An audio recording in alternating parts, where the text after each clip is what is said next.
Ana sa 161 ka kabalayan ang gipangguba sa Cagayan de Oro City, subay na sab sa mando sa korte. Hinuon walay kagubot sa demolisyon sanglit voluntaryong giguba sa mga residente ang ilang mga balay. Ani ang report. Iyahay sa pagdukdok sa mga pader, alkoba ug bungbong. Ingon man paghakot sa ilang appliances ug uban pang gamit.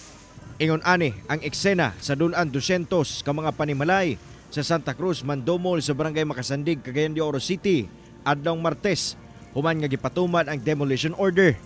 Ang order nagikan pa sa Korte Suprema human nga mipabor ang desisyon sa pamilyang Maandig nga mo'y tag-iya kuno sa yuta nga gibarugan sa kabalayan. Ang mga residente tumang kagool ang gibati sa pagdemolish sa ilang kabalayan.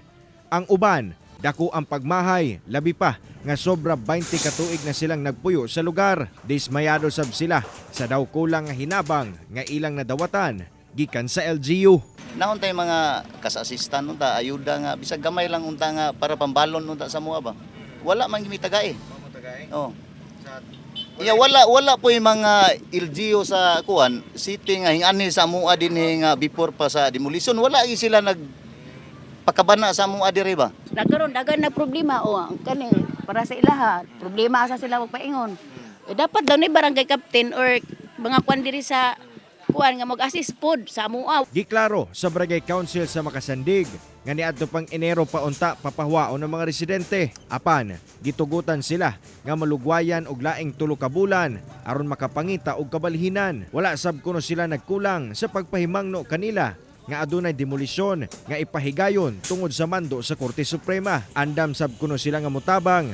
Gani ana sab ang pipila ka mga representante sa CSWD, CHOD ug City Mayor's Office. Kami sa barangay kaning og ang council no sa syudad no sa City Mayor's Office no nagyud no nagvalidate gani man nagvalidate sa 161 ka household dinhi sa Santa Cruz, Mandomol.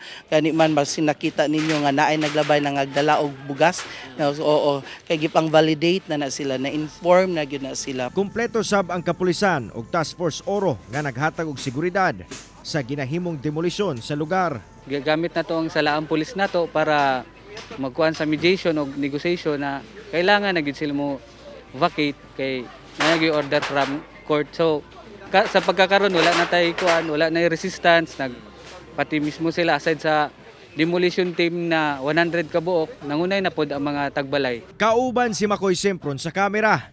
Ako si Cyril Chavez para sa One Mindanao.